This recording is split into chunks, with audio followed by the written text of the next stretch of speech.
ಮರಿಬೇಡ್ರಿ. Important person. ಅವನ ಹೆಸರೇನ್ರಿ? ಮೈಲಾರ್ ಮಹಾದೇವಪ್ಪ. ಯಾವ್ರವನು? ಹಾವೇರಿಯವನು. ಗಾಂಧಿ ಜೊತೆ ಹೋಗಿರ್ತಾನೆ. he was the only person ಕರ್ನಾಟಕದಿಂದ. he was the youngest person. Gandhi was the eldest person. ಆಗ ಮೋತಿಲಾಲ್ ನೆಹರು ಗಾಂಧಿ ಅವ್ರಿಗೆ ಒಂದು ಮಾತು ಹೇಳ್ತಾರೆ. ಗಾಂಧಿ ನಿಮ್ ಹೋರಾಟ ನೋಡಿದ್ರೆ ನನ್ಗೆ ಏನ್ ಅನ್ಸುತ್ತೆ ಗೊತ್ತಾ ಅಂತ. ಗಾಂಧಿ ಹೇಳ್ತಾರೆ, ಏನ್ ಅನ್ಸುತ್ತೆ? ಅವ್ರು ಹೇಳ್ತಾರೆ, ನಿಮ್ಮ ನೋಡ್ತಾ ಇದ್ರೆ ರಾಮನ ಲಂಕಕ್ಕೆ ನಡೆದ ಪ್ರಯಾಣ ತರ ಇದೆ ಅಂತ. It is your march is like Rama marching towards Lanka to kill the demon Ravana. ಇಷ್ಟು 11 ಬೇಡಿಕೆಗಳನ್ನ ಒಪ್ಕೊಂಡ್ರೆ ಇರ್ವಿನ್ ನಾನು ಈ ಹೋರಾಟ ಮಾಡಲ್ಲ. ಯಾವ್ದಾವ್ದು ಅನ್ನೊಂದ್ಸತಿ ನೋಡ್ಕೊಳ್ರಿ. 11 ಬೇಡಿಕೆಗಳು. ಮೊದಲನೇದು ಯಾವ್ದು? Salt abolish. 50% reduction in land, 50% reduction in military, 50% reduction in civil. Next reservation for coastal shipping for Indians. ಕರಾವಳಿ ಬಂದರುಗಳಲ್ಲಿ ಭಾರತೀಯರಿಗೆ ರಿಸರ್ವೇಶನ್. ನೆಕ್ಸ್ಟ್ ಪೋಸ್ಟಲ್ ಸರ್ವಿಸ್ ಅನ್ನ ಏನ್ ಮಾಡ್ಬೇಕು? ರೆಡ್ಯೂಸ್ ಮಾಡ್ಬೇಕು ಖರ್ಚು. ನೆಕ್ಸ್ಟ್ CID ನ ಕಂಟ್ರೋಲ್ ಮಾಡ್ಬೇಕು. ಆರ್ಮ್ಸ್ ಆಕ್ಟ್ ಅನ್ನ ಕಂಟ್ರೋಲ್ ಮಾಡ್ಬೇಕು.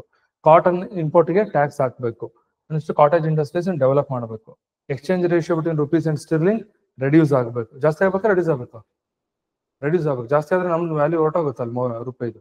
ನೆಕ್ಸ್ಟ್ ಪೊಲಿಟಿಕಲ್ ಪ್ರಿಸನರ್ಸ್ ನ, ನೆಕ್ಸ್ಟ್ ಪ್ರಾಪರ್ಟಿನ, ನೆಕ್ಸ್ಟ್ ಲಿಕ್ಕರ್ ಅಂಡ್ ಇಂಟಾಕ್ಸಿಕೆಂಟ್ಸ್ ನ. ಇನ್ನು ಇಷ್ಟು ಬೇಡಿಕೆಗಳನ್ನ ಗಾಂಧಿ ಇರ್ವಿನ್ ಒಪ್ಕೊಂತಾನ? Yes. The rules and regulations of British ನನ್ನ ಬ್ರೇಕ್ ಮಾಡ್ಕೊಂಡು ಹೋಗ್ತೀನಿ. ಅದೇ ನನ್ನ ಉದ್ದೇಶ. Vallabhbhai supported and Nehru supported and all Congress supported the Gandhi in Congress working committee of Sabarmati. ನಾನು ಉಪ್ಪಿನ ಮೇಲಿನ ಕಾನೂನನ್ನು ಮುರಿದಿದ್ದೇನೆ. ಇನ್ಮೇಲೆ ಯಾರು ಕೂಡ ಉಪ್ಪಿಗೆ ಟ್ಯಾಕ್ಸ್ ಅನ್ನ ಪೇ ಮಾಡಬೇಡಿ. Should not pay tax on the salt. ಯಾರು ಕೊಡಬೇಡಿ, ಇಂಪಾಡಿ ನೀವು ಉಪ್ಪನ್ನ ಬಳಸಿ ಅಂತ ಭಾರತೀಯರಿಗೆ ಕರೆ ಕೊಟ್ರು. ಅವಾಗ ಸಿವಿಲ್ ಡಿಸೊಬಿಡಿಯನ್ಸ್ ಮೂವ್ಮೆಂಟ್, ಕನ್ನಡದಲ್ಲಿ ಅದನ್ನ ಕಾನೂನು ಭಂಗ ಚಳುವಳಿ ಅಂತ ಕರಿತೀವಿ. ಗಾಂಧಿ ಯಾಕೆ ಇದನ್ನ ಸ್ಟಾರ್ಟ್ ಮಾಡಿದ್ರು, ಏನ್ ಉದ್ದೇಶ ಆಗಿತ್ತು ಹೇಳ್ತಾ ಹೋಗ್ತೀನಿ ನೋಡ್ರಿ. ಫಸ್ಟ್ 1930 1930 ಗಾಂಧಿ ಹೇಳ್ತಾರೆ, ಮೋಸ್ಟ್ಲಿ ಜನವರಿ ಅನ್ಸುತ್ತೆ, ಜನವರಿ ಫೆಬ್ರವರಿ ತಿಂಗಳು. ಗಾಂಧಿ ಹೇಳ್ತಾರಂತೆ, ನಂದು 11 ಡಿಮ್ಯಾಂಡ್ಸ್ ಇದೆ. ಎಷ್ಟು ಡಿಮ್ಯಾಂಡ್ಸ್? 11. ನನ್ನ 11 ಡಿಮ್ಯಾಂಡ್ಸ್ ಗಳನ್ನ ಒಪ್ಕೊಂಡ್ರೆ ಬ್ರಿಟಿಷ್ ಗವರ್ನಮೆಂಟ್, ನಾನು ಕಾನೂನು ಭಂಗ ಚಳುವಳಿ ಮಾಡಲ್ಲ. If British government accepts my 11 demands, I will not continue my movement. ಹೋರಾಟ ಮಾಡಲ್ಲ. ಒಪ್ಕೊಳ್ದಿದ್ರೆ ನಾನು ಮಾಡ್ತೇನೆ. ಆ ಗಾಂಧಿ ಡಿಮ್ಯಾಂಡ್ಸ್ ಕೇಳಿಸ್ಕೊಂತ ಹೋಗ್ರಿ. ಮೊದಲನೇದು ಹೇಳ್ತಾರೆ, abolition of salt. Abolition of salt tax. ಉಪ್ಪಿನ ಮೇಲಿನ ತೆರಿಗೆಯನ್ನು ಏನ್ ಮಾಡ್ಬೇಕು? ಲವಣ್ಯ, ಉಪ್ಪಿನ ಮೇಲಿನ ತೆರಿಗೆಯನ್ನು ರದ್ದುಗೊಳಿಸಬೇಕು. ಅಬಾಲಿಷನ್ ಆಫ್ ಸಾಲ್ಟ್ ಟ್ಯಾಕ್ಸ್ ಅಂದ್ರೆ ಅವತ್ತಿನ ಕಾಲದಲ್ಲಿ ಸಾಲ್ಟ್ ಮೇಲೂ ಟ್ಯಾಕ್ಸ್ ಹಾಕ್ತಾ ಇದ್ರು. ಆ ಟ್ಯಾಕ್ಸ್ ಅನ್ನ ತೆಗಿಬೇಕು. ಒಂದು. Second point, 50% reduction on land tax. ಭೂಮಿ ಮೇಲಿನ ತೆರಿಗೆ ಎಷ್ಟು ಕಡಿಮೆ ಮಾಡಬೇಕು? 50%. ನೆಕ್ಸ್ಟ್ 50% ರಿಡಕ್ಷನ್ ಇನ್ ಮಿಲಿಟರಿ ಎಕ್ಸ್ಪೆಂಡಿಚರ್. 50% ಸೈನ್ಯದ ಮೇಲಿನ ವೆಚ್ಚವನ್ನು ತಗ್ಗಿಸಬೇಕು. ಅಂದ್ರೆ ಇವ ಆರ್ಮಿ ಪ್ರತಿ ವರ್ಷ ನಾವು ಸಿಕ್ಕಾಪಟ್ಟೆ ಹಣವನ್ನು ಖರ್ಚು ಮಾಡುತ್ತೆ ಸರ್ಕಾರ. ಇವ್ರು ಹೇಳ್ತಾರೆ 50% ತೆರಿಗೆ, ಅದನ್ನ ಆರ್ಮಿಯ ವೆಚ್ಚವನ್ನ ಕಡಿಮೆ ಮಾಡಿ. ಲ್ಯಾಂಡ್ ಟ್ಯಾಕ್ಸಸ್ ಅನ್ನ 50% ಕಡಿಮೆ ಮಾಡಿ. ಅಂದ್ರೆ ರೈತರು ಇವಾಗ 500 ರೂಪಾಯಿ ಕಟ್ತಿರೋರು ಎಷ್ಟು ಕಟ್ಬೇಕಾಗತ್ತೆ ಅವಣ್ಣ? 250. 250 ಕಟ್ತಿದ್ರೆ 125. 185 ಕಟ್ತಿದ್ರೆ 50% ರಿಡಕ್ಷನ್ ಕಡಿಮೆ ಮಾಡ್ಬೇಕು. ಯಾವುದು? ಮಿಲಿಟರಿ. ನೆಕ್ಸ್ಟ್ 50% ರಿಡಕ್ಷನ್ ಇನ್ ಸಿವಿಲ್ ಅಡ್ಮಿನಿಸ್ಟ್ರೇಷನ್ ಅಥವಾ ಸಿವಿಲ್ ಅಡ್ಮಿನಿಸ್ಟ್ರೇಷನ್. ನಾಗರಿಕ ಆಡಳಿತದಲ್ಲಿ ಕಡಿಮೆ ಮಾಡ್ಬೇಕಂದ್ರೆ ಬ್ರಿಟಿಷ್ ಸರ್ಕಾರ ತಗೊಳ್ಳೋ ಸ್ಯಾಲರಿಗಳು, ಬೋನಸ್ಗಳು, ಆ ತರದನ್ನೆಲ್ಲ ಕಡಿಮೆ ಮಾಡ್ಬೇಕು. ನೆಕ್ಸ್ಟ್ 5ನೇ ಪಾಯಿಂಟ್ ಹೇಳ್ತಾರೆ, reservation for Indians. Reservation for Indians in coastal shipping. Coastal shipping ಅಂದ್ರೆ ಭಾರತೀಯರಿಗೆ ಕರಾವಳಿ ಬಂದರುಗಳಲ್ಲಿ ಮೀಸಲಾತಿಯನ್ನು ಕೊಡಬೇಕು. ಕರಾವಳಿ ಬಂದರು ಅಂದ್ರೆ ಗೊತ್ತಾ? ಹಡಗುಗಳು. ಸೊ ಅಲ್ಲಿಂದ ಹಡಗುಗಳನ್ನ ಭಾರತೀಯರಿಗೂ ಮೀಸಲು ಕೊಡ್ಬೇಕೆಲ್ಲ. ಬ್ರಿಟಿಷ್ ನೇವಿನ ಕಂಟ್ರೋಲ್ ಮಾಡಂಗಿಲ್ಲ. ಸೊ ನಮ್ಮ ದೇಶದವರು ನೇವಿಗಳನ್ನ ಸ್ಟಾರ್ಟ್ ಮಾಡ್ಕೊಂಡು ಹಡಗನ್ ಮಾಡ್ಕೊಂಡು ಗೂಡ್ಸ್ ತಗೊಂಡು ಹೋಗೋದಕ್ಕೆ ತರೋದಕ್ಕೆ ಮಾಡ್ತಾರೆ. ನಮ್ಮ ದೇಶದಲ್ಲಿ ಎಂತೆಂತ ಶ್ರೀಮಂತರು ಇದಾರೆ ಅಂದ್ರೆ, ಈ ಅದಾನಿ ಅವರೆಲ್ಲ ಸ್ವಂತ ಅವ್ರದ್ದು ಪೋರ್ಟ್ಸ್ ಗಳಿದೆ. ಅವ್ರದ್ದು ಗೊತ್ತಾ ನಿಮ್ಗೆ? ಸ್ವಂತ ಪೋರ್ಟ್ಸ್. ಪೋರ್ಟ್ಸ್ ಅಂದ್ರೆ ಬಂದರುಗಳು. ಅವ್ನ್ ಮನೆ ಕಟ್ಕೊಂಡ್ರೆ ಅದೇ ದೊಡ್ಡ ಸಾಧನೆ ಅಂತ ಇರ್ತೀವಿ. ಅದಾನಿದ್ದು ಸ್ವಂತ ಪೋರ್ಟ್ಸ್. ಪೋರ್ಟ್ಸ್ ಅಂದ್ರೆ ಬಂದರು. ಅಲ್ಲಿ ಎಲ್ಲಾ ದೇಶದಿಂದ ಇದು ಬರುತ್ತೆ, ಶಿಪ್ಸ್ ಬರುತ್ತೆ. ಇಲ್ಲಿ ಗೂಡ್ಸ್ ತಗೊಂಡ್ಬರ್ತಾರೆ. ಇದನ್ನ ಇಲ್ಲಿ ತಗೊಂಡ್ಬಿಟ್ಟು ಅದನ್ನ ಇಲ್ಲಿ ಅನ್ಲೋಡ್ ಮಾಡ್ತಾರೆ. ಇಲ್ಲಿಂದ ಎಲ್ಲ ದೊಡ್ಡ ದೊಡ್ಡ ಇಂಡಸ್ಟ್ರೀಸ್ ಇಂದ ಗೂಡ್ಸ್ ಅಲ್ಲಿ ಹೋಗ್ಬಿಟ್ಟು ಅಲ್ಲಿ ಪ್ಯಾಕ್ ಆಗಿ ಬೇರೆ ಕಡೆ ಹೋಗುತ್ತೆ. ಅಲ್ಲಿ ಬೇರೆ ದೇಶದಿಂದ ಬರೋ ಅಲ್ಲಿ ಪೋರ್ಟ್ ಬರಬೇಕು ಅಂದ್ರೆ ದುಡ್ಡು ಕೊಡ್ಬೇಕು, ಅಲ್ಲಿ ಗೂಡ್ಸ್ ಅನ್ಲೋಡ್ ಮಾಡ್ಬೇಕು ಅಂದ್ರೆ ದುಡ್ಡು ಕೊಡ್ಬೇಕು. That was Adani business. ನೋಡ್ರಿ ಹೆಂಗಿದೆ ತಲೆಗಳು ಇರುದಲ್ಲ. ಓಕೆ, ಹಿಂಗ್ ಮಾಡ್ತಾರೆ ನೋಡ್ರಿ ಬಿಸ್ನೆಸ್ ಇವರೆಲ್ಲ ಬುದ್ಧಿವಂತರು. ಹಾಗಾಗಿ ಕೋಸ್ಟಲ್ ಶಿಪ್ಪಿಂಗ್ ಅಲ್ಲಿ ರಿಸರ್ವೇಶನ್ ಕೊಡ್ಬೇಕು. ನೆಕ್ಸ್ಟ್ ಅಂಡ್ ಆಲ್ಸೋ ನೆಕ್ಸ್ಟ್ ಕೇಳಿಸ್ಕೊಳ್ರಿ, ಅದಾದ್ಮೇಲೆ ಪೋಸ್ಟಲ್ ಸರ್ವಿಸ್. ಪೋಸ್ಟಲ್ ಅಂದ್ರೆ ಏನು? ಅಂಚೆ ವೆಚ್ಚವನ್ನು ತಗ್ಗಿಸಬೇಕು and reducing the postal services. ಅಂದ್ರೆ ಅವಾಗೆಲ್ಲ ಏನಾಗ್ತಿತ್ತು, ಈ ಬ್ರಿಟಿಷಿಗೆ ಮಾತ್ರ ಕಡಿಮೆ ಅಂಚೆ ವೆಚ್ಚ ಇರ್ತಿತ್ತು. ಭಾರತೀಯ ಸೈನಿಕರು ಪತ್ರ ಬರಿಬೇಕು ಅಂದ್ರೆ ದುಬಾರಿ ಇರ್ತಿತ್ತು, ಅಷ್ಟು ತೆರಿಗೆಗಳನ್ನ ಆಗ್ತಾ ಇದ್ರು. ಹಳೆ ಕಾಲದಲ್ಲೆಲ್ಲ ಸೈನಿಕರು ಬಹಳ ಪತ್ರ ಬರೀತಿದ್ರು, ಅವ್ರ ಮನೆಗೆಲ್ಲ ಪತ್ರ ಬರೆಯೋದು ಅವ್ರ ಅಭ್ಯಾಸ ಆಗಿರ್ತಿತ್ತು. ಇವಾಗ ಯಾರು ಪತ್ರಗಳನ್ನು ಬರೆಯಲ್ಲ, ಬರೀತೀರಾ? ಬರೆಯಲ್ಲ. ಸದ್ಯ ಅದನ್ನ ಉಳಿಸಿರೋರು ಬಾಯ್ಸೆ ಅನ್ಸತ್ತೆ. ಸೊ ಅವ್ರೊಂಚೂರು ಪತ್ರ ಬರೀತಾರೆ, ಹಂಗಾಗಿ ಒಂದ್ ಸ್ವಲ್ಪ ಉಳ್ದಾವ್ ಪತ್ರ ಬರೆಯೋ ಸಂಸ್ಕೃತಿ, ಇಲ್ಲಾಂದ್ರೆ ಅದು ಹೋಗ್ಬಿಡ್ತಿತ್ತು. ನೆಕ್ಸ್ಟ್ ಅದಾದ್ಮೇಲೆ 6ನೇ ಪಾಯಿಂಟಿಗೆ ಬರ್ತೀನಿ. 6th ಪಾಯಿಂಟ್ ಅಲ್ಲಿ ಹೇಳ್ತಾರಂತೆ ಪ್ರಾಪರ್ ಕಂಟ್ರೋಲ್ ಓವರ್ CID. ಅಂದ್ರೆ ಏನೇನ್ರಿ? Central investigation department. ಅಲ್ಲಿ ಏನಾಗ್ತಿತ್ತು, ಬ್ರಿಟಿಷ್ ಗವರ್ಮೆಂಟ್ CID ನ ಮಿಸ್ಯೂಸ್ ಮಾಡ್ಕೋತಿದ್ರು. ನಾಳೆ ನೀವು ನೋಡಿ ಲವಣ್ಯ, ನೀವು ಬಂದ್ಬಿಟ್ಟು ಬ್ರಿಟಿಷ್ ನ ಅಂಡರ್ ವರ್ಕ್ ಮಾಡುವಂತ ಆಫೀಸರ್. ಬ್ರಿಟಿಷ್ ಸರ್ಕಾರ ಏನ್ ಮಾಡತ್ತೆ, ನೀವ್ ಎಲ್ಲೆಲ್ಲಿ ಹೋಗ್ತೀರಾ, ಯಾರ್ಯಾರನ್ನ ನ್ಯಾಷನಲ್ ಲೀಡರ್ಸ್ ನ ಭೇಟಿ ಆಗ್ತಿರತ್ತೆ ಇನ್ಫಾರ್ಮೇಶನ್ ತಗೊಂಡು. ಸೊ ಹಾಗಾಗಿ ಮಿಸ್ಯೂಸ್ ಆಗುತ್ತೆ. ಸೊ ಇವಾಗ ಹೆಂಗ್ ಗೊತ್ತಾ, ಪೊಲೀಸ್ ಡಿಪಾರ್ಟ್ಮೆಂಟ್ ನೋಡಿ, ಮುಖ್ಯಮಂತ್ರಿಗಳು ಎಷ್ಟು ಇರ್ತಾರೆ ನಿಮ್ಗೆ ಗೊತ್ತಿರಲ್ಲ. ಅವ್ರದ್ದೊಂದು ಸಪ್ರೇಟ್ ಒಂದು ಡಿಪಾರ್ಟ್ಮೆಂಟ್ ಇರುತ್ತೆ, ಅದನ್ನ ಸ್ಪೈ ಅಂತಾರೆ. ಓಕೆ, ಯಾವ ಮೇಲೆ ಎಲ್ಲಿ ಹೋಗ್ತಾನೆ, ಯಾರನ್ನ ಭೇಟಿ ಆಗ್ತಾನೆ, ಓಕೆ, ಎಲ್ಲ ಇನ್ಫಾರ್ಮೇಶನ್ ಇರುತ್ತೆ. ಓಕೆ, ಇಟ್ಕೊಂಡಿರ್ತಾರೆ. ಯಾವ ಮೇಲೆ ಎಲ್ಲಿ ಹೋಗ್ತಾನೆ, ಎಲ್ಲಿ ಬರ್ತಾನೆ, ಅವ್ನು ಯಾರ ಜೊತೆ ಇದ್ದಾನೆ, ಎಲ್ಲಿ ಬಿಸ್ನೆಸ್ ಏನ್ ಮಾಡ್ಕೊಂತಾನೆ, ಎಷ್ಟು ಎಲ್ಲ ಹೊರತ್ರ ಇದೆ. ಸೊ ರಾಜಕಾರಣದಲ್ಲಿ ಅವ್ರನ್ನ ಕಂಟ್ರೋಲ್ ಮಾಡೋದಕ್ಕೆ ಅದನ್ನ ಇಟ್ಕೊಂಡಿರ್ತಾರೆ. ಸೊ ಅವತ್ತಿನ ಕಾಲದ ಬ್ರಿಟಿಷ್ ಏನ್ ಮಾಡ್ತಾ ಇದ್ರು, ಅದನ್ನ CID ಗಳನ್ನ ಮಿಸ್ಯೂಸ್ ಮಾಡ್ಕೊಂತ ಇದ್ರು. ಇಂಡಿಯನ್ ಮಿಸ್ಯೂಸ್ ಮಾಡ್ಕೊಂಡ್ರು ಯಾರು? ಭಾರತೀಯ ಕ್ರಾಂತಿಕಾರಿಗಳು ಮತ್ತು ದೇಶ ಹೋರಾಟಗಾರರ ಇನ್ಫಾರ್ಮೇಶನ್ ತಗೊಳಕ್ಕೆ. And also proper control over arms act ಅಂದ್ರೆ ಶಸ್ತ್ರಾಸ್ತ್ರ ಕಾಯ್ದೆಗಳ ಮೇಲೆ ಆಕ್ಷನ್ ತಗೊಬೇಕು. ಹೆಂಗ್ ಬೇಕು ಗನ್ಗಳನ್ನ ಬಳಸೋದಕ್ಕೆ ಪರ್ಮಿಷನ್ ಇಲ್ಲ. ಯಾರೋ ಬ್ರಿಟಿಷ್ ಆಫೀಸರ್ ಶೂಟ್ ಮಾಡ್ದ ಹಂಗೆಲ್ಲ ಇಲ್ಲ. ಸೊ ಪ್ರಾಪರ್ ಕಂಟ್ರೋಲ್ ತಗೊಳ್ಳಿ. ನೆಕ್ಸ್ಟ್ 7ನೇದು impose taxes on cotton import. ನಮ್ಮ ದೇಶದ ಮೇಲೆ ಬರ್ತಕ್ಕಂಥ, ಬೇರೆ ದೇಶದಿಂದ ಬರ್ತಕ್ಕಂಥ ಕಾಟನ್ ಮೇಲೆ ಟ್ಯಾಕ್ಸ್ ಅನ್ನ ಹಾಕಿ. ಇಲ್ದೇ ಇದ್ರೆ ಅದು ನಮ್ಮ ದೇಶಕ್ಕೆ ಬಂದಾಗ ನಮ್ಮ ದೇಶದ ಈ ಕಾಟೇಜ್ ಇಂಡಸ್ಟ್ರೀಸ್ ಗಳು ನಾಶವಾಗುತ್ತೆ. So they advise to develop cottage industries. ನಮ್ಮ ದೇಶದ ಹತ್ತಿ ಕೈಗಾರಿಕೆಗಳನ್ನ ಅಭಿವೃದ್ಧಿ ಮಾಡಬೇಕು ಮತ್ತು ಇಂಪೋರ್ಟ್ ಆಫ್ ಟ್ಯಾಕ್ಸ್ ಮೇಲೆ ಕಾಟನ್ ಮೇಲೆ ಟ್ಯಾಕ್ಸ್ ಹಾಕ್ಬೇಕು. ಓಕೆ, ನೆಕ್ಸ್ಟ್ 8ನೇದು ಬರುತ್ತೆ. ಮತ್ತೇನ್ರಿ, ಯಾರು ಗೊತ್ತಾ? ಗುಡ್, ಅದು ಬರುತ್ತೆ. ಅದಕ್ಕಿಂತ ಮುಂಚೆ ಇನ್ನೊಂದು ಇದು ಗೊತ್ತಲ್ಲ ನಿಮ್ಗೆ, ರುಪೀಸ್ ಮತ್ತು ಪೌಂಡ್ ಅಥವಾ ಸ್ಟಿರ್ಲಿಂಗ್ ಅಂತ ಕರೀತಾರೆ. ಇವೆರಡು ಏನ್ರಿ? ಇವೆರಡು ರುಪೀಸ್, ಪೌಂಡ್ಸ್. ನೆಕ್ಸ್ಟ್ 9ನೇದು ರಿಲೀಸಿಂಗ್ ಆಫ್ ಪೊಲಿಟಿಕಲ್ ಪ್ರಿಸನರ್ಸ್ ಅಂತ ಹೇಳ್ತಾನೆ. ರಾಜಕೀಯ ಕೈದಿಗಳನ್ನ ಬಿಡುಗಡೆ ಮಾಡೋದು, ಗೊತ್ತು ನಿಮ್ಗೆ ಇದು. ನೆಕ್ಸ್ಟ್ 10ನೇದು ಪ್ರಾಪರ್ಟಿ, ಅವರ ಆಸ್ತಿಗಳನ್ನ ಹಿಂತಿರುಗಿಸಬೇಕು, ವಶಪಡಿಸ್ಕೊಂಡಿರೋದು. ಇದು ಬಿಟ್ಟು ಇನ್ನೂ ಒಂದ್ ಹೇಳ್ಬೇಕು, 11 ಆಗ್ಬೇಕು. 11ನೇದು ಹೆಂಗ್ ಗೊತ್ತಾ? Last, abolition of liquor and intoxicants ಅಂತ ಹೇಳ್ತಾರೆ ಗಾಂಧಿ. ಅಂದ್ರೆ ಮದ್ಯ ಮತ್ತು ಮಾದಕ ವಸ್ತುಗಳನ್ನು ರದ್ದುಗೊಳಿಸಬೇಕು. ಆಗ ನಮ್ಮ ದೇಶದಲ್ಲಿ ಸಿಕ್ಕಾಪಟ್ಟೆ ಮದ್ಯ ಇರ್ತಿತ್ತು. ಮದ್ಯ ಅಂದ್ರೆ ಹೆಂಗ್ ಗೊತ್ತಾ? ಈ ಟಾಡಿ ಅಂತ ಹೇಳಿದ್ದೆ, ನಿಮ್ಗೆ ನೆನಪಿದ್ಯಾ? ಟಾಡಿ ಸಿದ್ದು ನೆನಪಿದ್ಯಾ? ಅದೊಂದು ಮರಗಳಿರುತ್ತೆ, ಆ ಮರಗಳಿಗೆ ಒಂದು ಮೊಡಕೆ ಕಟ್ತಾರೆ, ಆ ಮಡಕೆಯಲ್ಲಿ ಒಂದು ಲಿಕ್ವಿಡ್ ತೆಗಿತಾರೆ. ಓಕೆನಾ? ಅದನ್ನ ಕೊಡ್ತಾರೆ ಜನರಿಗೆ ಲೋಕಲ್ ಮಾರ್ಕೆಟ್ ಅಲ್ಲಿ. ಅದೆಲ್ಲ ಜನರು ಕುಡಿತಾರೆ. ಓಕೆನಾ? ಇವಾಗಲೂ ಅದು ಕಾಮನ್ ಇದೆ. ಇನ್ನೊಂದು ವಿಚಾರ ಗೊತ್ತಾ? ಅದನ್ನ ಕುಡಿಬಹುದು, ಅದನ್ನ ನೇರವಾಗಿ. It is good for health. ಅದು ಯಾರು ಬೇಕಾದ್ರೂ ಕುಡಿಬಹುದು, ಮಕ್ಕಳು ಕುಡಿಬಹುದು, ದೊಡ್ಡವರು ಕುಡಿಬಹುದು. ಆದ್ರೆ ಅದು ಫರ್ಮೆಂಟೇಶನ್ ಆಗ್ಬಾರ್ದು. ಅದು ಫರ್ಮೆಂಟೇಶನ್ ಅಂದ್ರೆ ಗೊತ್ತಾ? ಫರ್ಮೆಂಟೇಶನ್ ಅಂದ್ರೆ ಮೀನ್ಸ್ ಅದನ್ನ ತುಂಬಾ ದಿನ ಇಟ್ಟುಬಿಟ್ಟು ಅದಕ್ಕೆ ಏನೇನೋ ಆಡ್ ಮಾಡ್ತಾರೆ. ಅದು ಏನಾಗತ್ತದು? ಲಿಕ್ಕರ್ ಆಗತ್ತ. ಅವಾಗ ನ್ಯಾಚುರಲ್ ಲಿಕ್ಕರ್ ಅಂತ ಕರೀತಾರೆ, ಅದನ್ನ ಮದ್ಯ ಆಗ್ಬಿಡುತ್ತೆ. ಅವಾಗ ಅದನ್ನ ಅದು it is not good for health. ಅದು ಯಾಕಂದ್ರೆ ತುಂಬಾ ಪ್ಯೂರ್ ಅಲ್ಲಿ ಸ್ಪಿರಿಟ್ ಆಗ್ಬಿಡತ್ತೆ. ಅದು ಆರೋಗ್ಯಕ್ಕೆ ಅಷ್ಟು ಒಳ್ಳೇದಲ್ಲ, ಕುಡಿಯೋದ್ರಿಂದ ಆರೋಗ್ಯ ಹಾಳಾಗುತ್ತೆ. ಇಷ್ಟು ಗಾಂಧಿ ಹೇಳ್ತಾರೆ.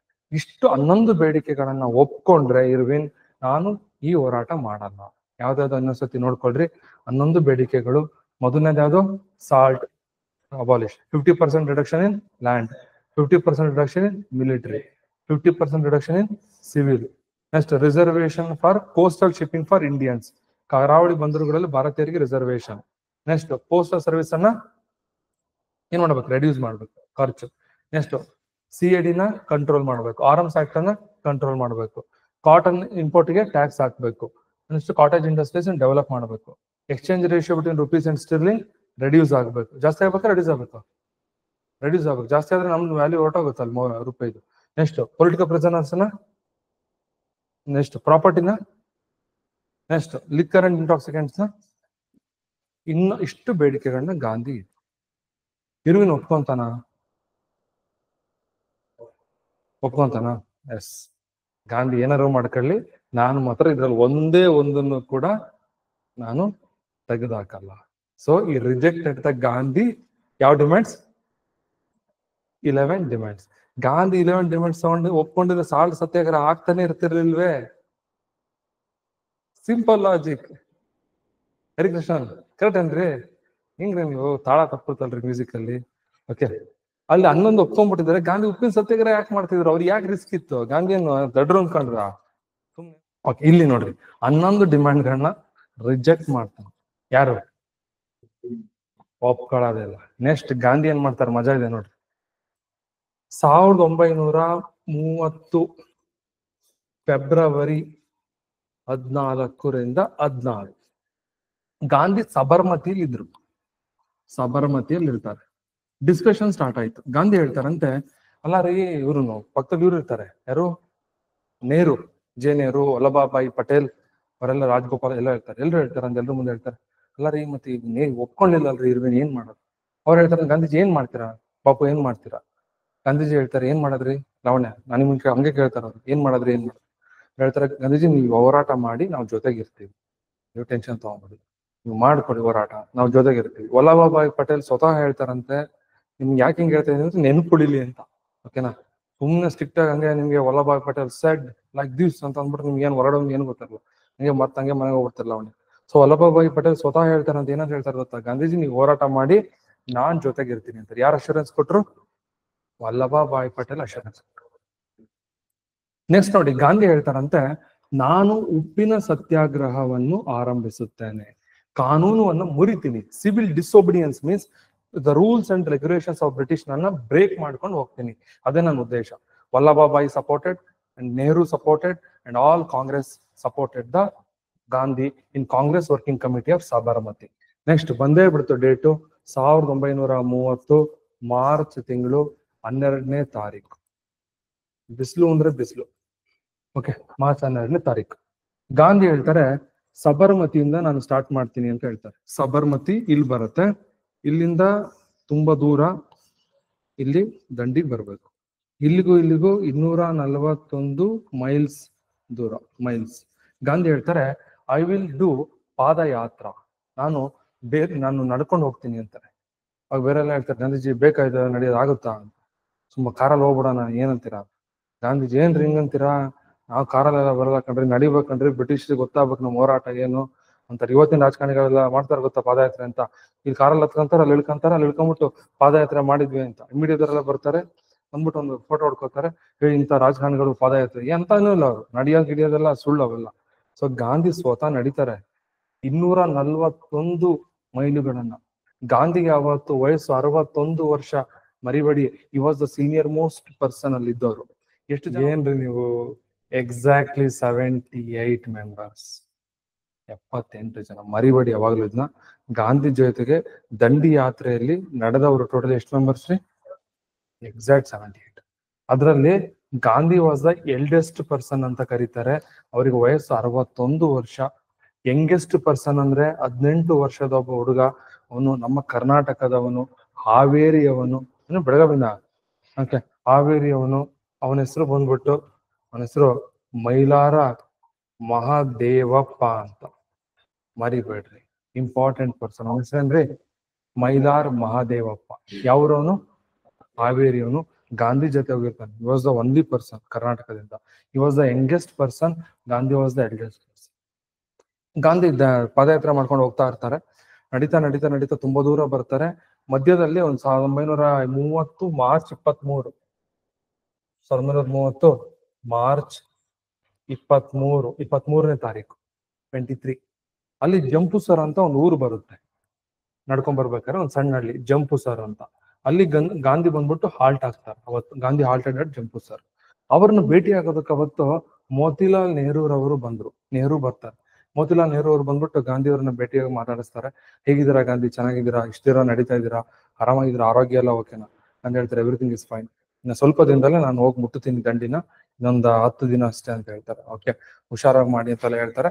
ಅವಾಗ ಅವ್ರೊಂದು ಮಾತು ಹೇಳ್ತಾರೆ, ನಿಮ್ಗೆ ಏನಾರು ಅವಶ್ಯಕತೆ ಇದ್ರೆ ನನ್ಗೆ ಹೇಳಿ ಕಳಿಸಿ, ನಾನು ಬರ್ತೀನಿ, ಅದು ಏನಾರು ಈ ಅವಶ್ಯಕತೆ ಇದ್ರೆ ಹೇಳಿ. ಅವ್ರು ಹೇಳ್ತಾರೆ, ನಮ್ದೊಂದು ಬಿಲ್ಡಿಂಗ್ ಇದೆ, ಅದ್ರ ಹೆಸರು ಆನಂದ ಭವನ್ ಅಂತ. ಆ ಆನಂದ ಭವನ್ ಎಲ್ಲಿದೆ? ಇದು ಉತ್ತರ ಪ್ರದೇಶದ ಅಲಹಾಬಾದ್ ನಲ್ಲಿದೆ. ಉತ್ತರ ಪ್ರದೇಶದ ಅಲಹಾಬಾದ್ ನಲ್ಲಿ ಆನಂದ್ ಭವನ್ ಅಂತ ಇದೆ. ಆನಂದ್ ಭವನ್ ಬಂದ್ರೆ ಮತ್ತೆ ಇಲ್ಲಿ ಇಲ್ಲೊಂದು ಆನಂದ್ ಭವನ್ ಇದೆ, ಬಸವೇಶ್ವರನಗರದ ಹೋಟ್ಲು, ಅದೊಂದು ಕಂಪ್ಯೂಟರ್ ಮತ್ತೆ.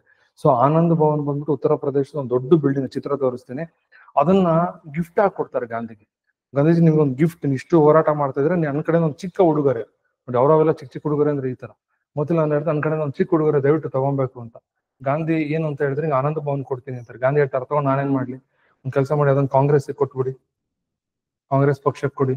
ಸೊ ಈ donated Anand Bhavan to Congress party. ಚಿತ್ರ ತೋರಿಸ್ತೇನೆ ನೋಡ್ರಿ, ಇದೆ ನೋಡ್ರಿ ಆನಂದ ಭವನ್. ಓಕೆ, ಮಹಲ್ ತರ ಇದೆ ನೋಡಿ. ಓಕೆ, ಒಳಗಡೆ ಈ ತರ ಇದೆ, ಎಲ್ಲಕ್ಕೆ ಪ್ಯಾಲೇಸ್, ಕರೆಕ್ಟ್ ಏನ್ರಿ? ಪ್ಯಾಲೇಸ್ ತರ ಕಾಣಿಸುತ್ತೆ. ಇದು Anand Bhavan. It is gifted by the Motilal Nehru to Gandhi. Okay, ಇಷ್ಟು ಕಥೆ. ಆಗ ಮೋತಿಲಾಲ್ ನೆಹರು ಗಾಂಧಿ ಅವ್ರಿಗೆ ಒಂದು ಮಾತು ಹೇಳ್ತಾರೆ, ಗಾಂಧಿ ನಿಮ್ ಹೋರಾಟ ನೋಡಿದ್ರೆ ನನ್ಗೆ ಏನ್ ಅನ್ಸುತ್ತೆ ಗೊತ್ತಾ ಅಂತ. ಗಾಂಧಿ ಹೇಳ್ತಾರೆ, ಏನ್ ಅನ್ಸುತ್ತೆ? ಅವ್ರು ಹೇಳ್ತಾರೆ, ನಿಮ್ಮ ನೋಡ್ತಾ ಇದ್ರೆ ರಾಮನ ಲಂಕಕ್ಕೆ ನಡೆದ ಪ್ರಯಾಣ ತರ ಇದೆ ಅಂತ. It is your march is like Rama marching towards Lanka to kill the demon Ravana. Rama ಲಂಕಕ್ಕೆ ಹೋಗ್ತಾನೆ, ಯಾಕೆ ಹೋಗ್ತಾನೆ? ರಾವಣನ ಕೊಲ್ಲಕ್ ಹೋಗ್ತಾನೆ. ನೀವು ದಂಡಿಗೆ ಹೋಗ್ತಾ ಇದ್ದೀರಾ, ಯಾರನ್ನ ಸೋಲ್ಸಕ್ಕೆ? ಬ್ರಿಟಿಷ್ನ ಸೋಲ್ಸಕ್ಕೆ. ಸೊ ಹಾಗಾಗಿ ಇದನ್ನ ಯಾರಿಗೆ ಕಂಪೇರ್ ಮಾಡಿದ್ರು? Motilal Nehru compared Gandhi to the Rama journey to the Lanka. ಲಂಕಕ್ಕೆ ಮಾಡಿದ ಪ್ರಯಾಣಕ್ಕೆ ಇದನ್ನ ಹೋಲಿಕೆಯನ್ನ ಮಾಡ್ತಾರೆ. ನೆಕ್ಸ್ಟ್ ಹೋಗ್ತಾ ಇರ್ತಾರೆ. ಹೋಗ್ಬೇಕಾದ್ರೆ ಗಾಂಧಿ ಅವ್ರಿಗೆ ಬೇಜಾರಾಗ್ಬಿಡತ್ತೆ. ವಿಷ್ಣು ದಿಗಂಬರ ಪುರಸ್ಕಾರ ಅಂತ ಅವ್ರ ಹೆಸರು. ವಿಷ್ಣು ದಿಗಂಬರ್ ಪುರಸ್ಕಾರ ಅಂತ ಅವ್ರ ಹೆಸರು, ಪುರಸ್ಕಾರ. ಈ ವಿಷ್ಣು ದಿಗಂಬರ ಪುರಸ್ಕಾರ ಅವ್ರಿಗೆ ಗಾಂಧಿ ಹೇಳ್ತಾರೆ, ನನ್ನ ಇಷ್ಟವಾದ ಹಾಡು ಹೇಳ್ಬೋದಾ ನೀವು ಅಂತ ಹೇಳ್ತಾರೆ.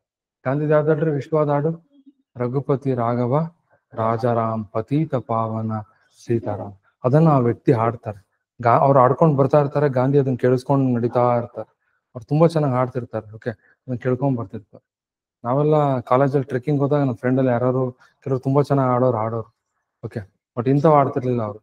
ಓಕೆ, ಅವರು ದರ್ಶನ್ ಅವರು ಆಡೋರು. ಓಕೆನಾ? ಸೊ ಗೊತ್ತಾಯ್ತಲ್ಲ, ಈ ತರ ನೀವು ಎಲ್ಲರೂ ಟ್ರಾವೆಲ್ ಮಾಡ್ಬೇಕಾದ್ರೆ ಯಾರು ಹಾಡಿದ್ರೆ ಅದು ಚೆನ್ನಾಗಿರುತ್ತೆ ಕೇಳೋದಕ್ಕೆ. ಸೊ ಕೆಲವರು ದೇವ್ರ ಬೆಟ್ಟ ಹತ್ತುತ್ತಾರೆ, ಗೊತ್ತಿರ್ಬೇಕು ನಿಮ್ಗೆ. ನಮ್ಮೂರ್ ಕಡೆ ಹತ್ತುತ್ತಾರೆ ದೇವ್ರ ಬೆಟ್ಟ, ಗುಡ್ಡ ಎಲ್ಲ ಹತ್ತುತ್ತಾರೆ. ಹತ್ಬೇಕಾದ್ರೆ ನಡ್ಕೊಂಡು ಹೋಗ್ಬೇಕಾದ್ರೆ ಕೆಲವರು ಭಜನೆ ಮಾಡ್ತಾರೆ, ಗೊತ್ತೇನ್ರಿ ನಿಮ್ಗೆ ಇವೆಲ್ಲ? ಮತ್ತೆ ನೀವು ಬೆಂಗಳೂರು ಕಡೆ ಗೊತ್ತಿಲ್ಲ. ಸೊ ಭಜನೆ ಅಂತ ಮಾಡ್ತಾರೆ. ಕೆಲವರು ಅದನ್ನ ಹಾಡ್ತಾ ಇರ್ತಾರೆ, ಹಿಂಗೆ ಬಾರಿಸ್ಕೊಂಡು ಈ ತರ ಸಣ್ಣದ್ ಇಟ್ಕೊಂಡಿರ್ತಾರೆ, ಈ ತರ ಅದು ಬಿಡ್ಕೊಂತ ಹಾಡ್ತಾ ಇರ್ತಾರೆ. ಸೊ ಮಿಕ್ಕವರೆಲ್ಲ ಅದನ್ನ ಭಜನೆ ಮಾಡ್ಕೋತ ದೇವ್ರನ್ನ ಸ್ಮರಣೆ ಮಾಡ್ತಾ ಬೆಟ್ಟ ಹತ್ತಾರೆ. So that is the culture in ancient. ಹಳೆ ಕಾಲದಲ್ಲಿ ಈ ತರ ಮಾಡೋದು.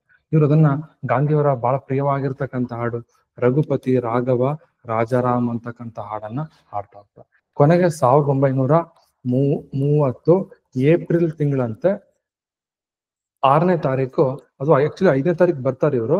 5ನೇ ತಾರೀಕು ಸಂಜೆ ಬಂದ್ರು. 6ನೇ ತಾರೀಕು ಬೆಳಿಗ್ಗೆ ದಂಡಿ ಸಮುದ್ರದ ಹತ್ರ ಹೋಗ್ತಾರೆ. ಹೋಗ್ಬಿಟ್ಟು Gandhi took the handful of salt on the banks of C ದಂಡಿ ಅಂಡ್ ಬ್ರೇಕ್ ದ ಸಾಲ್ಟ್ ಲಾ. ಹೇಳ್ತಾರಂತೆ, ಇಡಿಯಷ್ಟು ಉಪ್ಪು ತಗೊಂಡು ಹೇಳ್ತಾರಂತೆ, ನಾನು ಉಪ್ಪಿನ ಮೇಲಿನ ಕಾನೂನನ್ನು ಮುರಿದಿದ್ದೇನೆ. ಇನ್ಮೇಲೆ ಯಾರು ಕೂಡ ಉಪ್ಪಿಗೆ ಟ್ಯಾಕ್ಸ್ ಅನ್ನ ಪೇ ಮಾಡಬೇಡಿ, should not pay tax on the salt. ಯಾರು ಕೊಡಬೇಡಿ, ಇಂಪಾಡಿ ನೀವು ಉಪ್ಪನ್ನ ಬಳಸಿ ಅಂತ ಭಾರತೀಯರಿಗೆ ಕರೆ ಕೊಟ್ರು. ಅವತ್ತಿನಿಂದ ದೇಶದಲ್ಲಿ ಯಾವ ಚಳುವಳಿ ಶುರು ಆಯ್ತು? ಉಪ್ಪಿನ ಸತ್ಯಾಗ್ರಹ ಪ್ರಾರಂಭ ಆಯ್ತು. ಅರ್ಥ ಆಗ್ತದೇನ್ರಿ? Okay, fine. ನೆಕ್ಸ್ಟ್ ಇಲ್ಲಿ ತನಕ ಬಂದೆ. ನೆಕ್ಸ್ಟ್ ಇದಾದ್ಮೇಲೆ ಇದು ಬಹಳ ಇಂಪಾರ್ಟೆಂಟ್. ಹಾಗಾಗಿ ಅವರು 240 ಮೈಲಿಗಳು ನಡೆದ್ರಲ್ಲ, ಆ ಹಾದಿಯನ್ನು ನಾವು ಏನಂತ ಕರಿತೀವಿ ಗೊತ್ತಾ? From 2005 the Indian government parliament and prime minister ಆಗಿರುವಂತ ಮನಮೋಹನ್ ಸಿಂಗ್ ಅವ್ರು ಹೇಳ್ತಾರಂತೆ, ಅದನ್ನ ಗ್ರೇಟ್ ಹೆರಿಟೇಜ್ ಪಾತ್ ಅಂತ ಕರೀತಾರೆ. ಏನಂತ ಕರೀತಾರೆ? ದ ಗ್ರೇಟ್ ಹೆರಿಟೇಜ್ ಪಾತ್ ಅಂತ ಹೇಳಿ ಅದನ್ನ ಕರೆದಿದ್ದಾರೆ. ಯಾಕಂದ್ರೆ ಗಾಂಧಿ ಹಾದಿಯಲ್ಲಿ ನಡ್ಕೊಂಡು ಹೋಗಿದ್ರು, ಹಾದಿಯಲ್ಲಿ. ಸೊ ಹಾಗಾಗಿ ಅದನ್ನ ಗ್ರೇಟ್ ಹೆರಿಟೇಜ್ ಪಾತ್ ಅಂತ ಕರೀತಾರೆ. ಹಾಗಾಗಿ ಪ್ರತಿ ವರ್ಷ ನಾವು ಗಾಂಧಿ ಜಯಂತಿ ಆಚರಿಸ್ತೀವಿ, ಅವರ ಹೋರಾಟಗಳನ್ನ ಸ್ಮರಣೆ ಮಾಡ್ತೀವಿ. ಓಕೆ, ಇಷ್ಟು ಅರ್ಥ ಆಯ್ತೇನ್ರಿ? ನೆಕ್ಸ್ಟ್, ಇದೇ ಹೋರಾಟದಲ್ಲಿ ಕೆಲವು ಹೆಣ್ಮಕ್ಳು ಕೂಡ ಪಾರ್ಟಿಸಿಪೇಟ್ ಮಾಡಿದ್ರು. ಯಾರಾದ್ರೂ ಹೇಳ್ಬೋದಾ ಯಾರ್ಯಾರು ಹೆಣ್ಮಕ್ಳು ಇದ್ರಲ್ಲಿ ಭಾಗವಹಿಸಿ?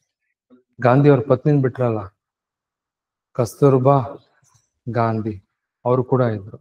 ಸೊ ಅವರಿಬ್ರು, ನೆಹರೂರವರ ತಂಗಿ ವಿಜಯಲಕ್ಷ್ಮಿ ಪಂಡಿತ್, ಅವ್ರ ಹೆಂಡತಿ ಕಮಲಾ ನೆಹರು. ಗೊತ್ತಾಗಿಲ್ಲ ನಿಮ್ಗೆ ಇವೆಲ್ಲ ಹೆಸರುಗಳು? ಕೇಳ್ಬೇಕು, ತಿಳ್ಕೊಂಡ್ರಿ. ನೆಹರೂರವರ ಪತ್ನಿ ಕಮಲಾ ನೆಹರು, ತಂಗಿ ವಿಜಯಲಕ್ಷ್ಮಿ ಪಂಡಿತ್ ಅವರು ಭಾಗವಹಿಸಿರ್ತಾರೆ. ಗಾಂಧಿಯ ವೈಫ್ ಕಸ್ತೂರ್ಬಾ ಗಾಂಧಿ ಅವ್ರು ಕೂಡ ಹೋಗಿರ್ತಾರೆ. ಅದಾದ್ಮೇಲೆ ಸರೋಜಿನಿ ನಾಯ್ಡು, ಗಾಂಧಿಯವರ ಫಾಲೋವರ್. ಓಕೆ, ಇಷ್ಟು ಜನರು ಹೆಣ್ಮಕ್ಳು ಭಾಗವಹಿಸಿದ್ರು. ಅವ್ರಷ್ಟು ನಾನು ಮರಿಬೇಡಿ, ನೆನ್ಪಿಟ್ಕೊಡಿ. ನೆಕ್ಸ್ಟ್, ಇದಾದ ನಂತರ ಸ್ಟೇಟ್ಮೆಂಟ್ಸ್ ಆಫ್ ಗಾಂಧಿ.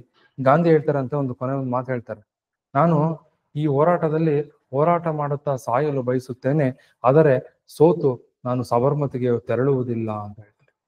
ನಾನು ಈ ಹೋರಾಟವನ್ನು ಮಾಡುತ್ತಾ ಬೇಕಾದ್ರೆ ಪ್ರಾಣವನ್ನು ಕೊಡ್ತೀನಿ, ಆದ್ರೆ ಸೋತು ನಾನು ಯಾವುದೇ ಕಾರಣಕ್ಕೂ ಸಬರ್ಮತಿ ಕಡೆ ಹೋಗಲ್ಲ ಅಂತ ಹೇಳ್ತಾರೆ. ಇದು ಅವರ ಪ್ರಸಿದ್ಧವಾದ ಒಂದು ಹೇಳಿಕೆ. ಅರ್ಥ ಆಯ್ತಾ ಇಷ್ಟು? ನೆಕ್ಸ್ಟ್ ಬರ್ತೀನಿ, ಎಲ್ಲೆಲ್ಲಿ ಹೋರಾಟ ನಡೀತು ಅಂತ ಹೇಳ್ತಾ ಹೋಗ್ತೀನಿ. ನೆಕ್ಸ್ಟ್ ನೋಡ್ತಾ ಬನ್ನಿ, ಡಿಸ್ಕಷನ್ಸ್ ಕೇಳಿಸ್ಕೊಟ್ಟು. ನೆಕ್ಸ್ಟ್, ಭಾರತದಲ್ಲಿ ಉಪ್ಪಿನ ಸತ್ಯಾಗ್ರಹ ಅನೇಕ ಕಡೆ ನಡೀತು. Salt movements was held across the country. ಎಲ್ಲೆಲ್ಲಿ ನಡೆಯುತ್ತೆ ಅಂತ ನಾನು ಹೇಳ್ತಾ ಹೋಗ್ತೀನಿ. ಹಾಗೆ ನನ್ನ ಜೊತೆ ಆ ಮ್ಯಾಪ್ ನೋಡ್ಕೋತಾ ಅರ್ಥ ಮಾಡ್ಕೋತಾ ಬನ್ನಿ. ಓಕೆ, ಮೊದಲನೇದು ಇಲ್ಲಿ ಬರೋಣ. ತಮಿಳ್ನಾಡಿಗೆ ಬರ್ತೀನಿ ಫಸ್ಟ್. ತಮಿಳ್ನಾಡಲ್ಲಿ ಒಂದು ವೇದಾರಣ್ಯಂ ಅಂತ, ಅದಕ್ಕೆ ವೇದಾರಣ್ಯಂ ಸಾಲ್ಟ್ ಸತ್ಯಾಗ್ರಹ ಅಂತ ಕರೀತಾರೆ. ವೇದಾರಣ್ಯಂ ಉಪ್ಪಿನ ಸತ್ಯಾಗ್ರಹ, ವೇದಾರಣ್ಯಂ ಉಪ್ಪಿನ ಸತ್ಯಾಗ್ರಹ. ಅದು ಬಂದ್ಬಿಟ್ಟು 1930 ಏಪ್ರಿಲ್ ಅಲ್ಲಿ ಸ್ಟಾರ್ಟ್ ಆಗತ್ತೆ. ಇಲ್ಲಿ ನೋಡಿ, ಇಲ್ಲಿಂದ ಎಲ್ಲಿ ತನಕ ಅಂತ ಹೇಳ್ತಾ ಹೋಗ್ತೀನಿ. ವೇದಾರಣ್ಯಂ ಉಪ್ಪಿನ ಸತ್ಯಾಗ್ರಹ 1930 ಏಪ್ರಿಲ್ ತಿಂಗಳು ಏಪ್ರಿಲ್ 13ನೇ ತಾರೀಕಿಂದ ಸ್ಟಾರ್ಟ್ ಆಯ್ತು. ಓಕೆ, ಅಲ್ಲಿಂದ ಸ್ಟಾರ್ಟ್ ಆಯ್ತು. ಯಾರು ಸ್ಟಾರ್ಟ್ ಮಾಡಿದ್ದು? ಲೀಡರ್ ಯಾರು? ತಮಿಳ್ನಾಡಿನ ಒಬ್ರು ಪ್ರಮುಖ ಲೀಡರ್, ಅವ್ರ ಹೆಸರು ಸಿ ರಾಜಗೋಪಾಲಾಚಾರಿ. ಸೊ ಹತ್ತತ್ರ ಆನ್ಸರ್ ಹೇಳ್ರಿ, ಎಲ್ಲೆಲ್ಲ ಹೇಳ್ತೀರಾ? Okay, C Rajagopalachari was the leader of the salt satyagraha. ಅಲ್ಲಿ ಸ್ಟಾರ್ಟ್ ಮಾಡ್ತಾರೆ. ಇಲ್ಲಿ ನೋಡ್ರಿ, ತಿರುಚನಾಪಲ್ಲಿ ಅಂತ ಊರು ಇಲ್ಲಿ. ಓಕೆ, ನೋಡ್ರಿ, ತಿರುಚನಾಪಲ್ಲಿ. ಆ ತಿರುಚನಾಪಲ್ಲಿಯಿಂದ ಸ್ಟಾರ್ಟ್ ಮಾಡ್ತಾರೆ. ಅಲ್ಲಿಂದ ಶುರುವಾಗಿದ್ದು ಅವರು ಇಲ್ಲಿನ ತಾಂಜಾವೂರ್ ಅಂತ ಒಂದು ಡಿಸ್ಟಿಕ್ ಬರುತ್ತೆ, ತಾಂಜಾವೂರ್. ನೋಡ್ರಿ, ಗಮನ ಇಟ್ರಿ, ಇದು ಸಮುದ್ರದ ಹತ್ರ, ಬಾರ್ಡರ್ ಹತ್ರ ತಾಂಜಾವೂರ್ ಅಂತ.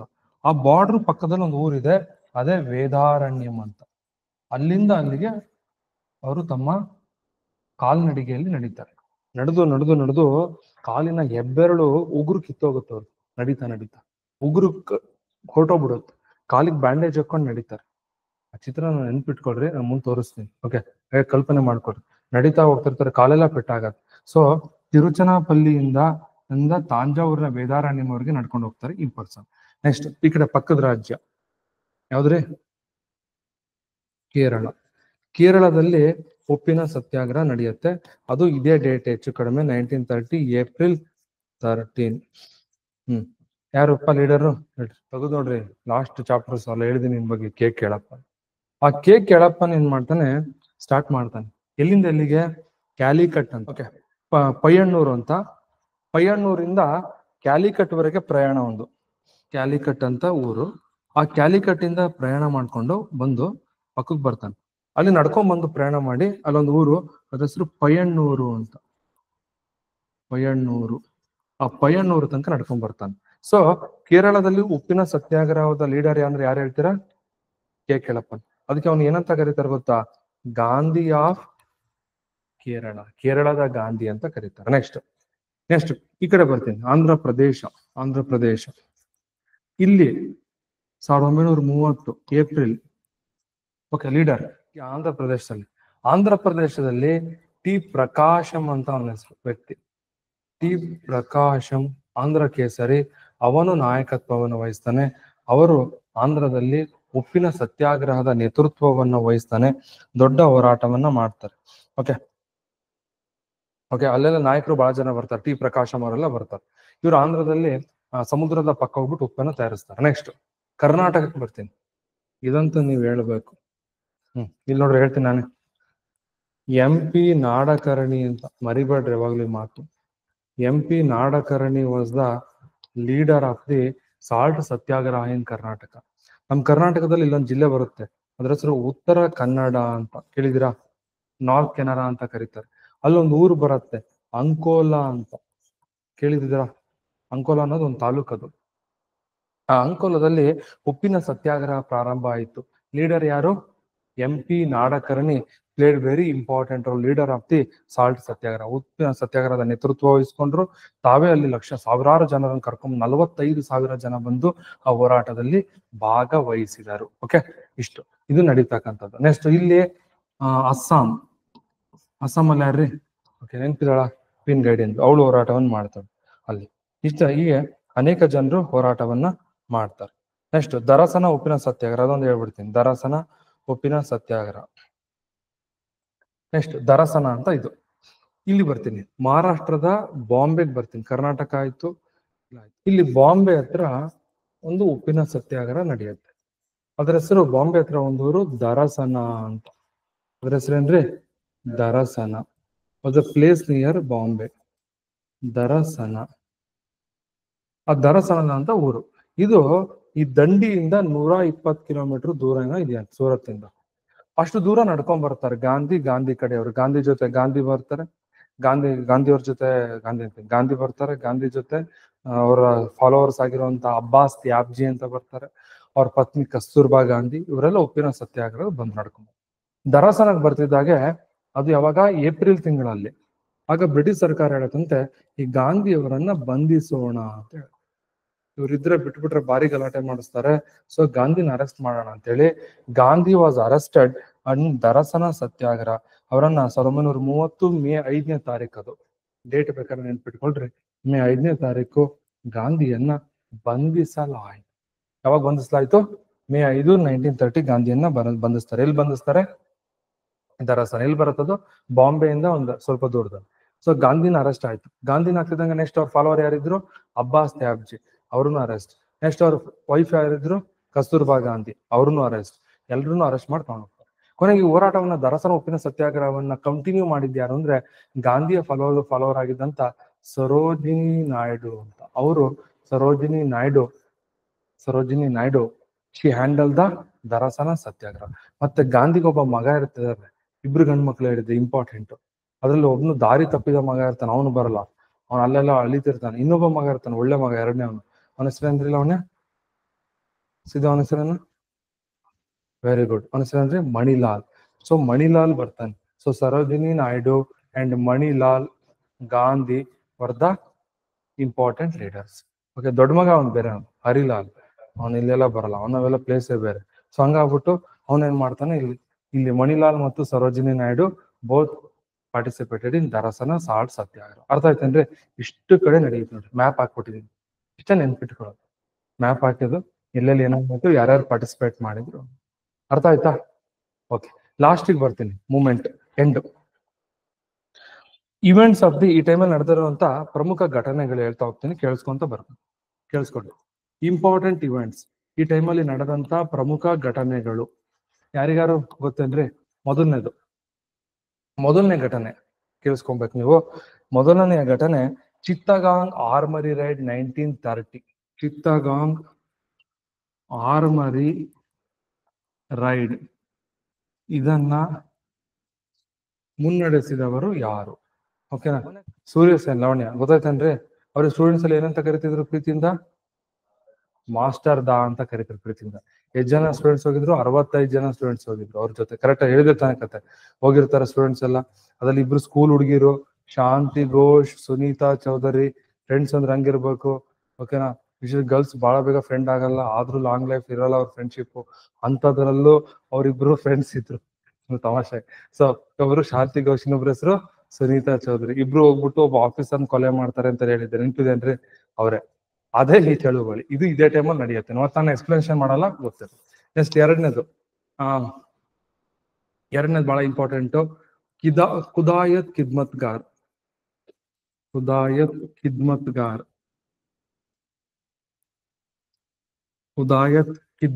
ಹಾಗಂದ್ರೆ ಏನ್ ಗೊತ್ತಾ ಯಾರಿಗಾರು?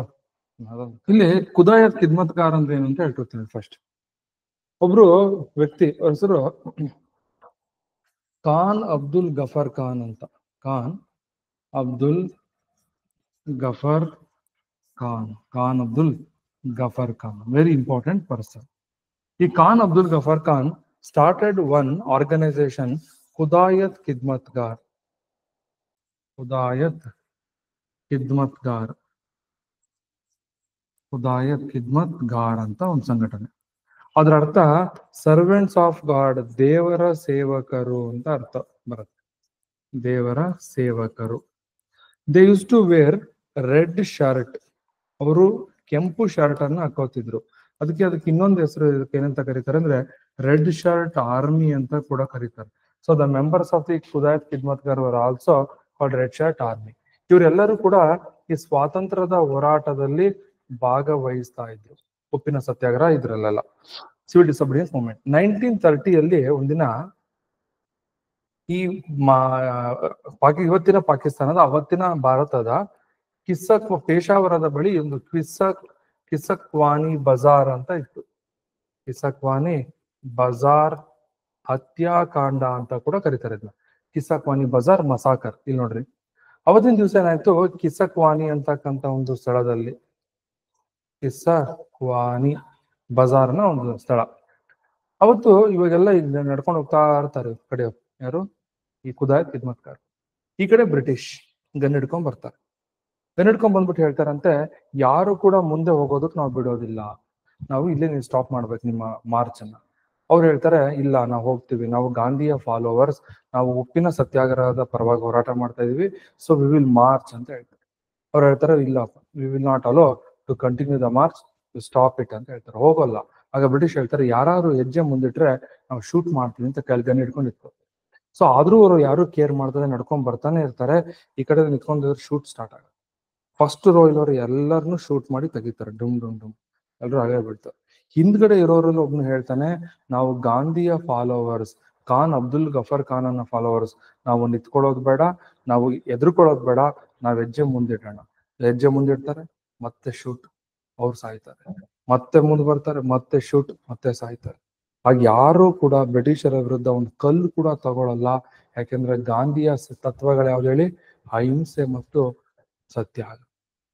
ಗಾಂಧಿಯ ಮೇಲೆ ಅಷ್ಟು ಗೌರವ ಇತ್ತು ಅವರಿಗೆ. ನೋಡಿ ಲವಣ್ಯ, ಇವತ್ತಿನ ಜನರೇಷನ್ ಗಾಂಧಿಗೆಲ್ಲ ಬೈತಿರ್ತಾರೆ, ಓಕೆ, ಆದ್ರೆ ಅವತ್ತು ಗಾಂಧಿಯ ಮಾತಿಗೋಸ್ಕರ ಶೂಟ್ ಮಾಡಿದ್ರು ಗಾಂಧಿನ, ಇವ್ರನ್ನ ಹುಡುಗರನ್ನ ಶೂಟ್ ಮಾಡಿರೋರು ಯಾರು ಕೂಡ ಸ್ಟಾಪ್ ಆಗಲ್ಲ, ಮುಂದೆ ಹೋಗ್ತಾ ಇರ್ತಾರೆ, ಬಿಕಾಸ್ ಆಫ್ ಗಾಂಧಿ ಪ್ರಿನ್ಸಿಪಲ್ಸ್. ಆದ್ರೆ ಯಾರು ಕೂಡ ಮನ್ಸ್ ಮಾಡಿದ್ರು ಕಲ್ ತಗೊಂಡು ಹೊಡಿಬೋದಾಗಿದ್ದ ತಕ್ಷಣ, ಬಟ್ ಯಾರು ಮಾಡಲ್ಲ. ಹಾಗಾಗಿ ಇದನ್ನ ಕಿಸಕ್ವಾನಿ ಬಜಾರ್ ಮಸಾಕರ್, ಕಿಸಕ್ವಾನಿ ಬಜಾರ್ ಹತ್ಯಾಕಾಂಡ ಅಂತ ಕರೀತಾರೆ. ಇದನ್ನ ಯಾವತ್ತೂ ನಾವು ಮರೆಯಕ್ಕೆ ಆಗಲ್ಲ, ಅಂತ ತ್ಯಾಗವನ್ನ ಜನರು ಮಾಡ್ತಾರೆ. ನೆಕ್ಸ್ಟ್ 3ನೇ ಪಾಯಿಂಟಿಗೆ ಬರ್ತೀನಿ, ಬಹಳ ಇಂಪಾರ್ಟೆಂಟ್ ಪಾಯಿಂಟು, ಸೊಲ್ಲಾಪುರ ಟ್ರಾಜಿಡಿ ಅಂತ. ಸೊಲ್ಲಾಪುರ ಟ್ರಾಜಿಡಿ. ಸೊಲ್ಲಾಪುರದಲ್ಲಿ ಒಂದು ದುರ್ಘಟನೆ ನಡೆಯುತ್ತೆ. ಏನ್ ದುರ್ಘಟನೆ? ಗಾಂಧಿಯವ್ರನ್ನ ದರಸನದಲ್ಲಿ ಅರೆಸ್ಟ್ ಮಾಡ್ಬಿಡ್ತಾರೆ ಮೇ 5ನೇ ತಾರೀಕು, ಕರೆಕ್ಟಾ? ಆಗ ಸೊಲ್ಲಾಪುರದಲ್ಲಿ ಕಾರ್ಮಿಕರು, Gandhi followers, cotton mill strike labours, ಅವರು 3-4 ಜನ ಬರ್ತಾರೆ. ಅವ್ರ ಹೆಸರುಗಳು ಹೇಳ್ತೀನಿ ನೋಡ್ರಿ, ಹೆಸರುಗಳು ನೆನಪಿರಲ್ಲ. ಮಲ್ಲಪ್ಪ, ಧನಶೆಟ್ಟಿ, ಅಬ್ದುಲ್ ರಸೂಲ್, ಹುಸೇನ್, ಜಗನ್ನಾಥ್, ಭಗವಾನ್, ಶಿಂದೆ, ಲಕ್ಷ್ಮೀ ನಾರಾಯಣ ಅಂತ 4 ಜನ ಹುಡುಗರು. ಇವರೆಲ್ಲ ಏನ್ ಮಾಡ್ತಾರೆ, ಬ್ರಿಟಿಷ್ ಗೌರ್ಮೆಂಟ್ ಆರ್ಡರ್ ಮಾಡೋದು, ಸೊಲ್ಲಾಪುರದಲ್ಲಿ ಯಾರು ಪ್ರತಿಭಟನೆ ಮಾಡೋ ಆಗಿಲ್ಲ, ಧರಣಿ ಮಾಡೋಂಗಿಲ್ಲ, ಮಾಡಿದ್ರೆ ಅರೆಸ್ಟ್ ಮಾಡ್ತೀವಿ. ಇವ್ರು ಯಾರು ಅದನ್ನ ತಲೆ ಕೆಡಿಸ್ಕೊಳ್ದಲ್ಲ, ಇವ್ರ ಪಾಡಿಗೆ ಇವ್ರು ಧರಣಿ ಮಾಡಕ್ ಶುರು ಮಾಡ್ತಾರೆ. ಆಗ ಇವ್ರು 4 ಜನರನ್ನು ಬ್ರಿಟಿಷ್ ಗೌರ್ಮೆಂಟ್ ತಗೊಂಡೋಗಿ ಹ್ಯಾಂಗ್ ಮಾಡ್ತಾರೆ. ಅದಕ್ಕೆ ಇವತ್ತಿಗೂ ಇತಿಹಾಸದಲ್ಲಿ ಸೊಲ್ಲಾಪುರ ಗೊತ್ತಲ್ಲ, ಸೊಲ್ಲಾಪುರವನ್ನು ಏನಂತ ಕರೀತಾರೆ? ಅದನ್ನ ಹುತಾತ್ಮರ ನಗರ ಅಂತ ಕರೀತಾರೆ. ಸಿಟಿ ಆಫ್ ಮಾರ್ಟಿಯರ್ಸ್ ಅಂತ ಕರೀತಾರೆ. ಮಾರ್ಟಿಯರ್ ಸಿಟಿ ಏನಂತ ಕರೀತಾರೆ? ಹುತಾತ್ಮರ ನಗರ. ಯಾಕೆ ಹುತಾತ್ಮರ ನಗರ? ಅಲ್ಲಿ 4 ಜನ ಗಾಂಧಿವಾದಿಗಳು ಅವರು ಬ್ರೇಕ್ ಅನ್ನು ಮಾಡಿ ಹೋರಾಟ ಮಾಡ್ತಾರೆ. ಅದಕ್ಕೆ ಅವ್ರನ್ನ 4 ಜನರನ್ನು ಅರೆಸ್ಟ್ ಮಾಡಿ ಗಲ್ಲಿಗಾಕ್ತಾರೆ. ಇಲ್ಲಿಗೆ ಬಂದು ಉಪ್ಪಿನ ಸತ್ಯಾಗ್ರಹ ಕಂಪ್ಲೀಟ್ ಆಗತ್ತೆ. ಅಲ್ಲಿ ಇಷ್ಟು ದೊಡ್ಡ ಹೋರಾಟಗಳನ್ನ ದೇಶದಾದ್ಯಂತ ಗಾಂಧಿಯ ಪರವಾಗಿ ಮಾಡೋದು. ಅರ್ಥ ಆಯ್ತೇನ್ರಿ?